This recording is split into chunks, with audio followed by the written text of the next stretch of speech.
Welcome to the Respectful Divorce Podcast, brought to you by Collaborative Practice Silicon Valley. I'm Tim Crouch, and on today's podcast, we're talking with collaborative divorce professionals in the Silicon Valley area from the three disciplines in the collaborative divorce process. Nancy Ross is with us today. She is a mental health professional, a divorce coach, and even a child specialist. John Duffy is a financial professional, and George Richardson is a collaborative attorney. Thank you, all three of you, for joining us today. Pleased to be here. So let's begin with a really simple question from each of your perspectives. What is collaborative divorce and why does it matter? For me, it's a team of professionals who are focused on the welfare of a family as it's making the transition from a nuclear family to a, if you will, binuclear family, or a family with two homes, and working to protect the children in that transition and supporting the parents in finding ways to meet their respective needs with a respectful and civil manner. So I see it as much the way George does. I see it as families are scared, they're uncertain. I think divorce is right up there with every stressor like death. And it's really brings so many changes to families that I can't imagine doing it without getting the kind of support from professionals that collaborative divorce offers. And John, as a financial professional, what is it that appeals to you about this process and brought you into this area? Well, it really is that team approach to divorce. As a financial professional, yes, I'm there to deal with numbers, but really at the heart of this are multiple lives that are going to continue on. This family now is going to be different going forward than it is at the moment. And it's really important for me as a father of four, as a husband, that everybody has an opportunity to move forward in the best way possible. Litigation in family law courts are very contentious. They often can create conflict where maybe minimal to no conflict previously existed. And this is an opportunity to really try to solve a problem for a family in a way that is respectful and in a way that does encourage future communication and growth together, even as they separate. George and Nancy, you all have been a part of this since the early days. How have you seen collaborative and the collaborative process change during that time? Oh, I love it because it's been nothing but change. It's as a professional, one of the exciting things is to be in something which is as dynamic as the process is. But Nancy can attest, and will, I suspect, attest that when we first started this, it was just lawyers who were sort of saying, okay, this sounds like a really good idea, and opened up the idea with the people they're working with of being more free in expressing what their concerns were and in working towards a resolution. And then the lawyers suddenly discovered, oh my gosh, people are actually doing that, and they are opening up and they're sharing what's important to them. And we didn't know what to do because we're so used to being in a control position and sort of taking the yellow pad and the notes and saying, here's what you need to be thinking. And all of a sudden, we're now listening to what they actually are thinking.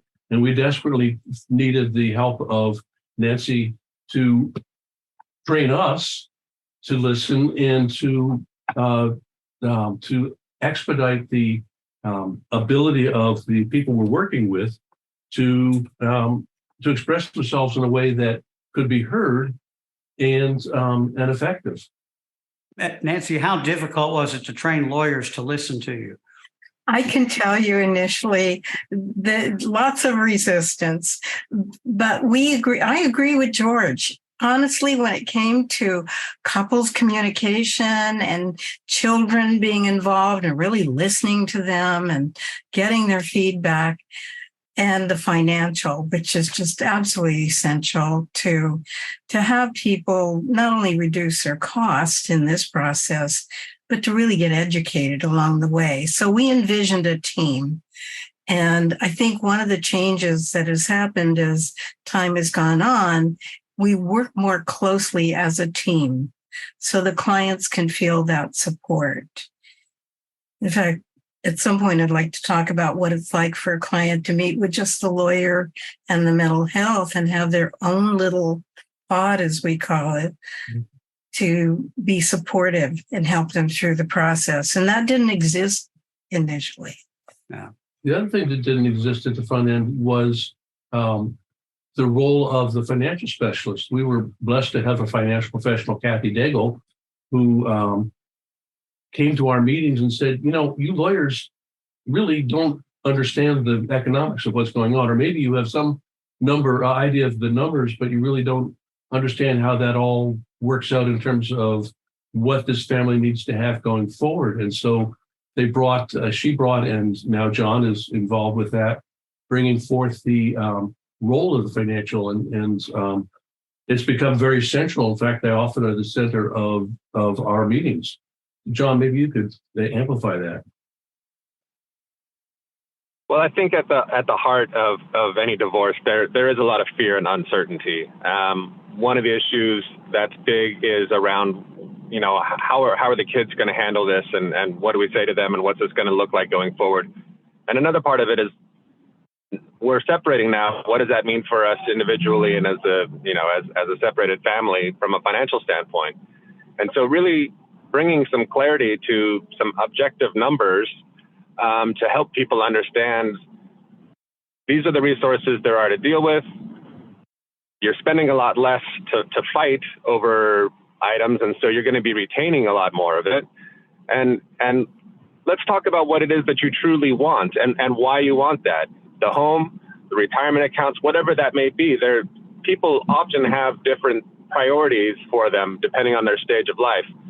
And this is an opportunity to really illustrate for them what they can expect the future to look like, to really bring some clarity through projections to understand what their future is going to look like, and reassure them that it's not as bad as they are imagining in their head. A lot of people kind of spin out in a way when they don't know what the answers are, and so this is an opportunity to really provide that clarity for them.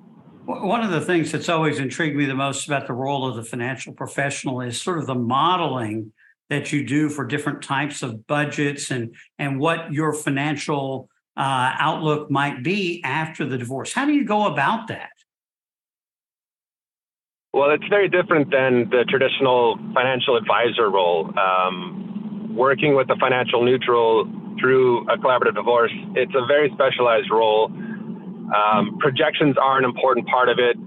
We're taking a look at the income and expenses of each individual, the assets and debts there are to divide in a way that hopefully make everybody comfortable moving forward.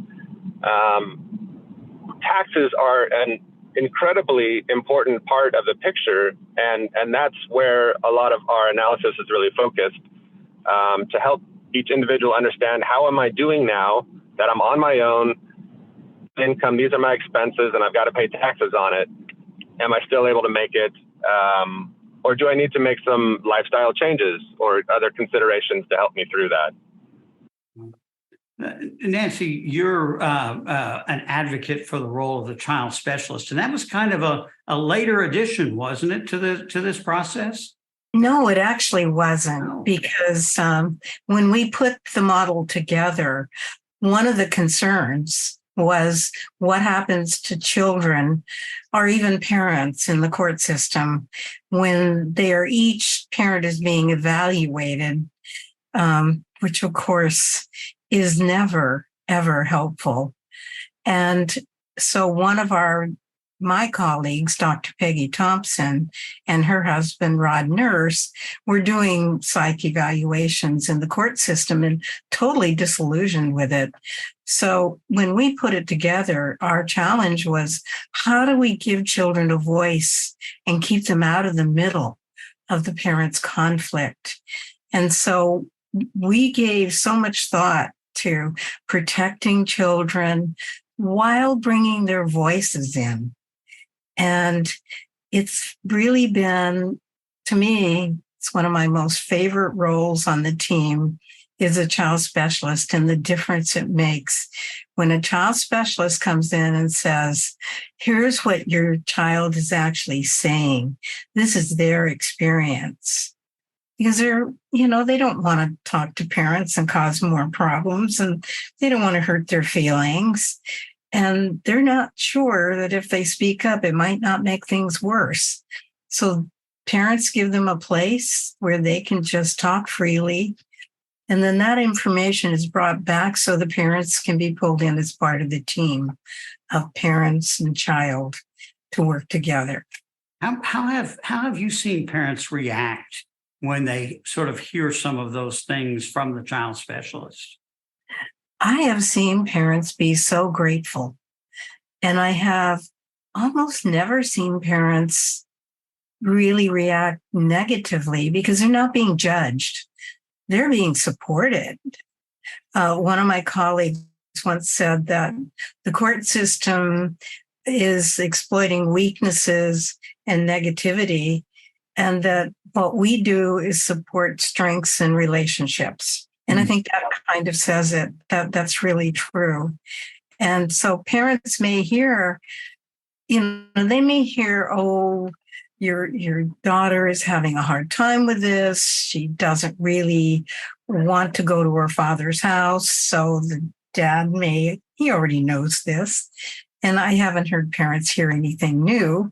But what the coaches do, because we're present in the meeting where they get the information, is we help them hear it and make sense of it and then work with it and give them tools so they really help their child through this tough time.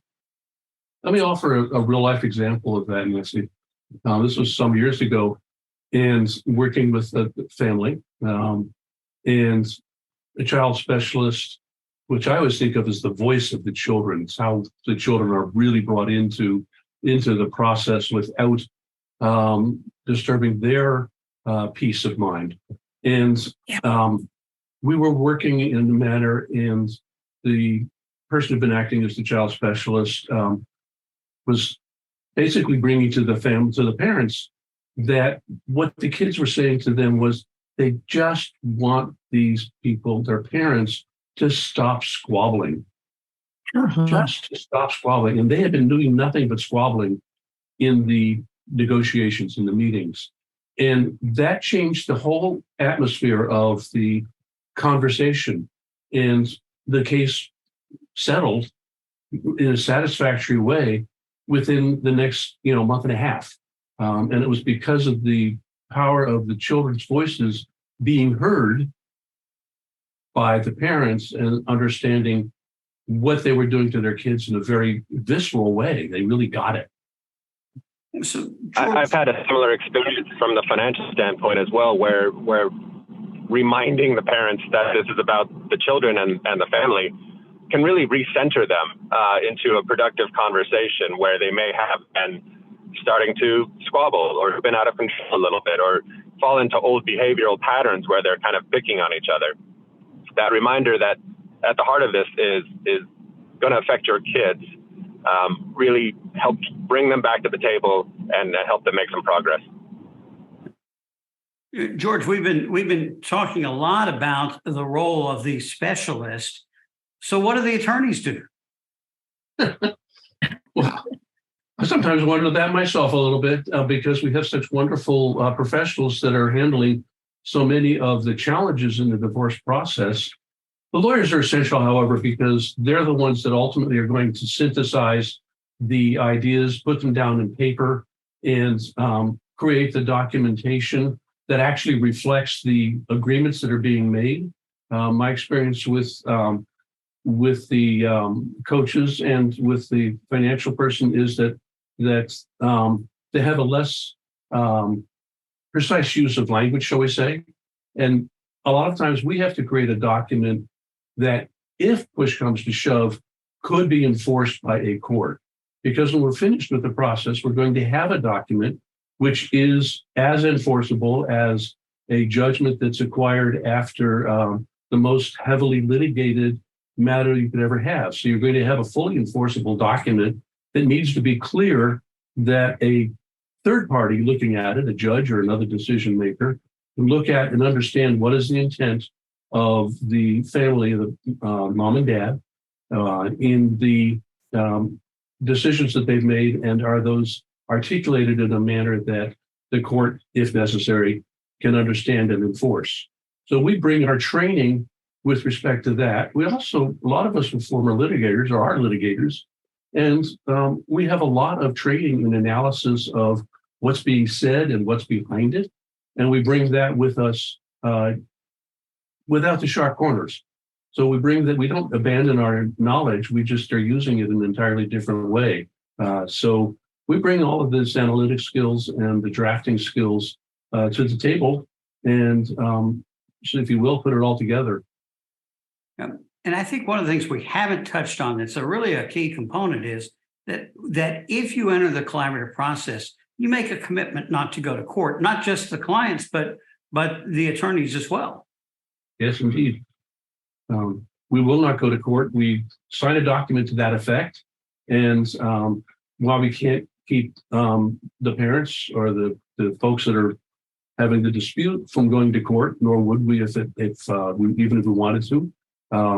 If that's what they had to do to have a third party make the decision, they're welcome to do that. We hope they won't. It rarely happens.